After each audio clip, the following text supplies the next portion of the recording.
Today on the Private Investigator Experience podcast, I'm your host, Phil Little. We usually talk about the cases and life of a PI and look at international events that could be affecting us here at home. First, I would like to thank all of you who have been subscribing and sharing the posts. I'm so grateful, and that helps us grow the channel and helps us in the future make a better product. Can I say Happy New Year? We've had a sad start to 2025 with the events in New Orleans and in Las Vegas. And I'm afraid from my past experience that this is a signal of more to come in 2025. It seems like we've crossed over into a different society than that 50 years ago. We would have said there's no way our country would deteriorate into this violent explosion by those who want to change our way of life. How did we get here? What happened to the time? We could leave our doors unlocked, know our neighbors, get along with friends who had different viewpoints than us, and everything revolved around our family, God, and who was the center of our lives. The glue that held us together was personal ethics and integrity. Your word was your bond. I grew up on a farm in Missouri. My dad was a man of his word. I heard that from everybody around the community. When he said something, it happened. You would shake hands on the deal. You didn't need contracts. Now we only need contracts for everyone else to know what is going on. The glue that held us together was our personal ethics and integrity, loving our neighbors as ourselves and being available to those who needed help in time of need. We need to have secure borders, and those we let in by legal immigration who integrated it into our way of life with the language and respect for our Constitution and our Bill of Rights. That gave them the opportunity to work hard and to be successful in what they wanted to do. Well, how do we get from that time today to January 1, 2025?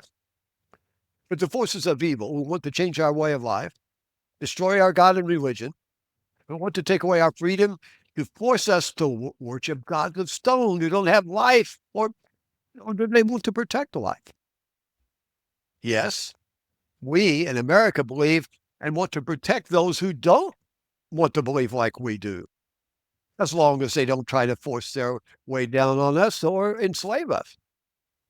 Our success as a nation is one who cherishes freedom and individual rights to make their own choices in how they want to live.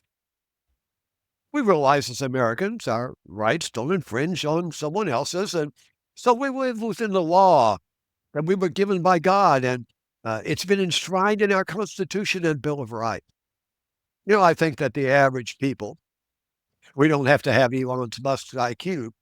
We can agree that in 2008, a divide was started between races that was accelerated to warp speed in the last 4 years. The rule of law was ignored.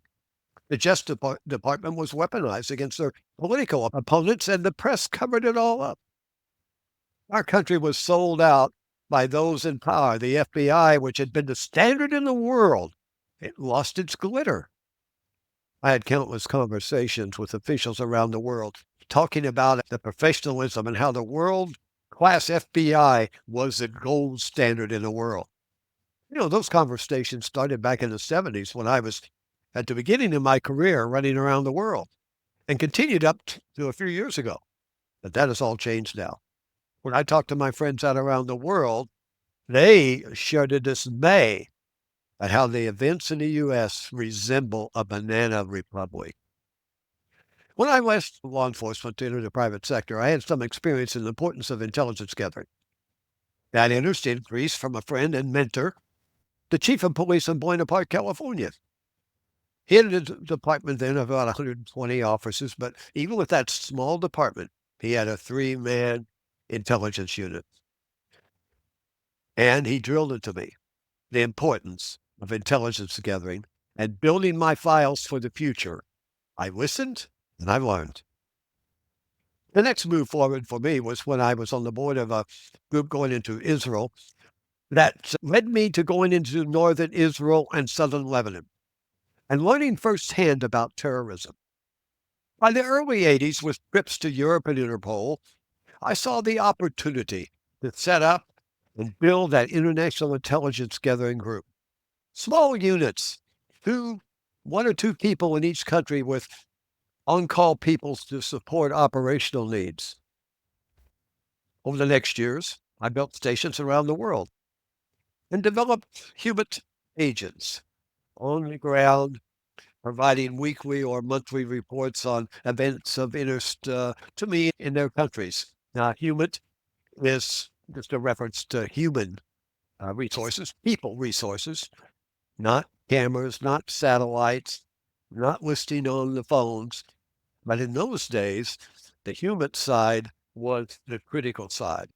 After the attacks on 9/11 in 2001, I found what I had built was useful for both the private and government sectors that saw that I had something that even some of the government agencies didn't have.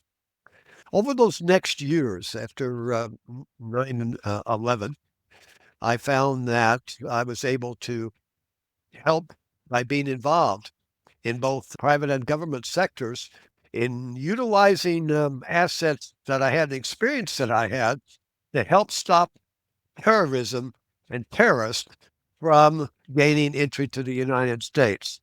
And when we look at that era with all that was going on, not only what we were doing, but many others, it was pretty successful that we were able to stop terrorist activities before they occurred. Well, what do we have to do?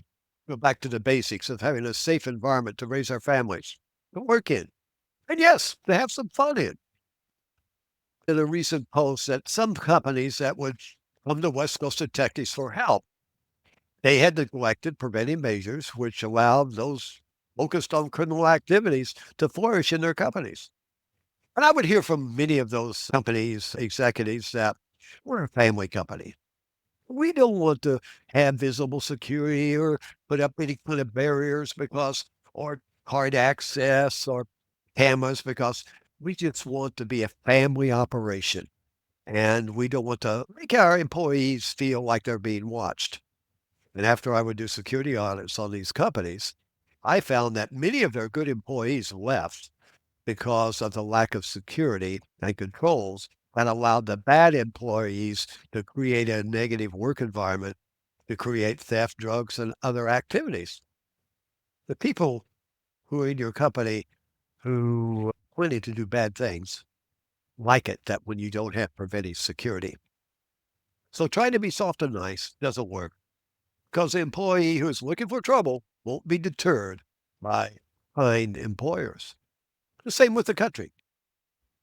When you open up your borders to anyone who wants to come into your country, and that's just citizens who are playing by the rules, they become the victims.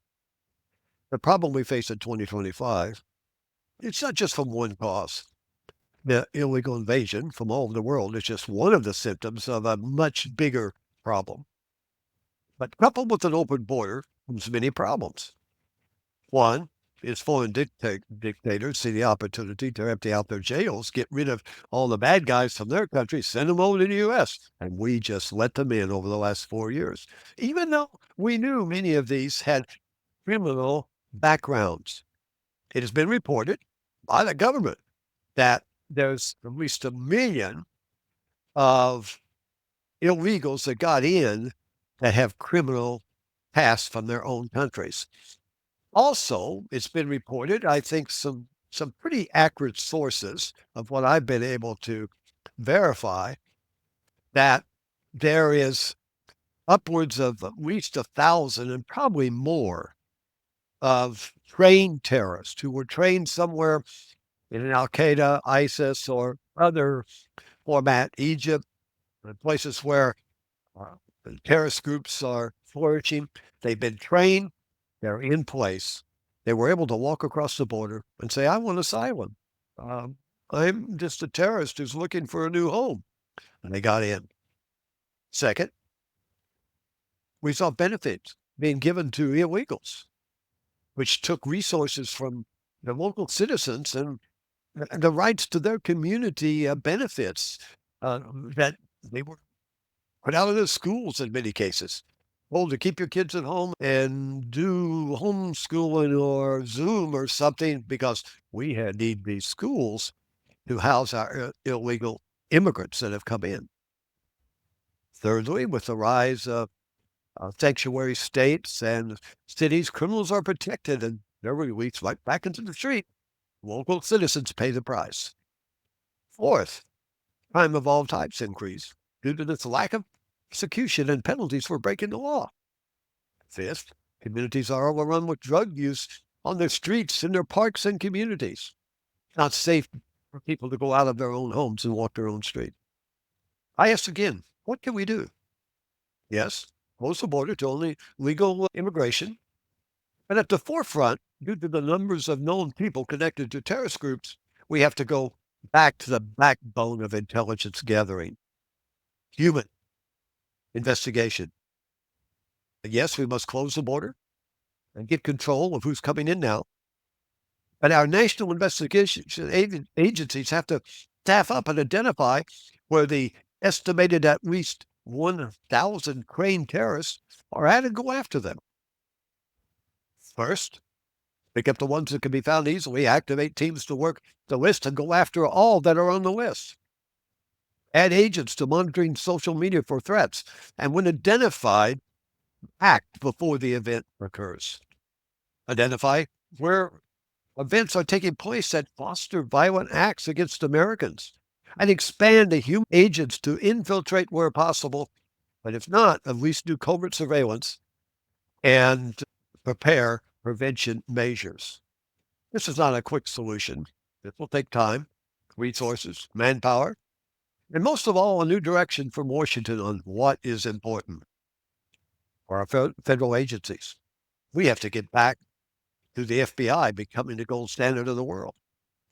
We have to eliminate DEI and get common sense back into the criteria our agencies have for selecting job placement in these agencies. Job placement should only be based on who is the most qualified candidate, not on race or gender or anything else. Who's the best qualified? That's what happens usually in the private sector, those that aren't using DEI. But DEI will expose all of us as citizens if it is used improperly. There's much to do, but together we can make a difference. Become your own investigator.